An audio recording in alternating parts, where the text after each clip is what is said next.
हार्दिक शुभकामनाएं। आज की इस वीडियो में आप सभी जानेंगे कि करवा चौथ व्रत के दिन हमें चंद्रमा का और पति का पूजन कैसे करना चाहिए।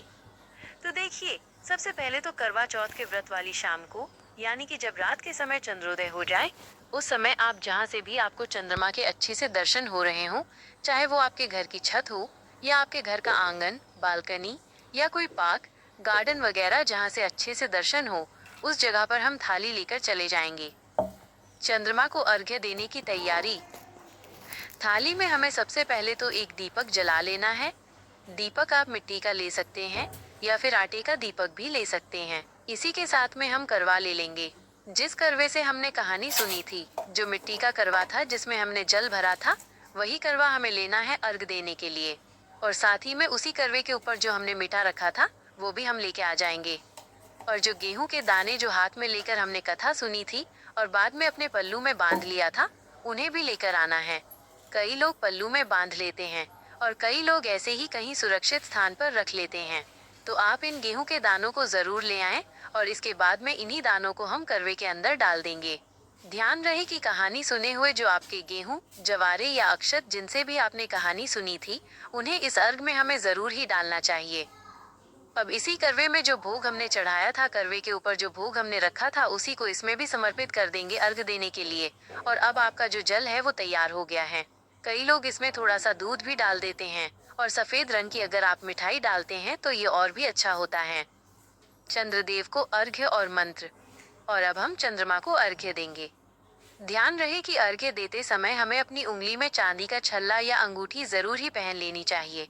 चांदी से स्पर्श करके जब हम अर्घ्य देते हैं तो ये और भी ज्यादा शुभ माना जाता है।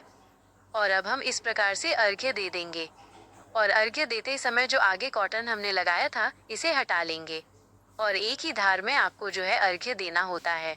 इस चीज का ध्यान रखें कि धार टूटनी नहीं चाहिए।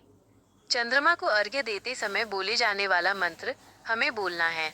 हरे बांस की छावड़ी, गले मोतियों का हार। चंद्रमा को अर्घ्य दूं, जिए मेरा भरतार। आग तले मेरा सासरा, ढाक तले नंदसार।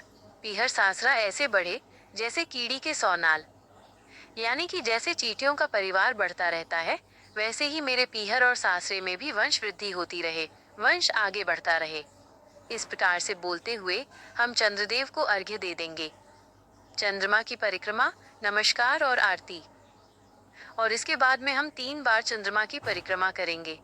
वहीं पर खड़े होकर ही हमें परिक्रमा कर लेनी है। फिर चंद्रमा को नमस्कार कर लेंगे। यानी कि हमें सबसे पहले अर्घ्य देना होता है, जल सींचना होता है और इसके बाद में हम चंद्रदेव की आरती करेंगे। और इस तरीके से हम क्लॉकवाइज में 5 या 7 बार चंद्रमा की आरती उतार लेंगे। आरती करने के बाद में हम चंद्रमा को तिलक करेंगे। अपनी उंगली से रोली और अक्षत से इस प्रकार से हमें छींटे देने हैं।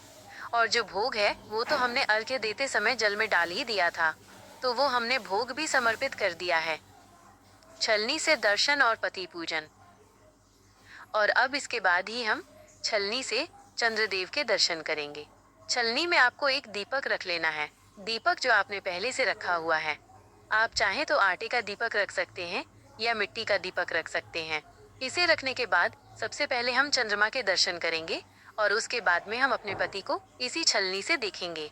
पतिदेव को छलनी से देखने के बाद में हम उनका पूजन करेंगे, यानी कि पति पूजन करेंगे तो उन्हें तिलक लगाएंगे, रोली, चावल, अक्षत लगाएंगे और फिर उनकी भी आरती करेंगे।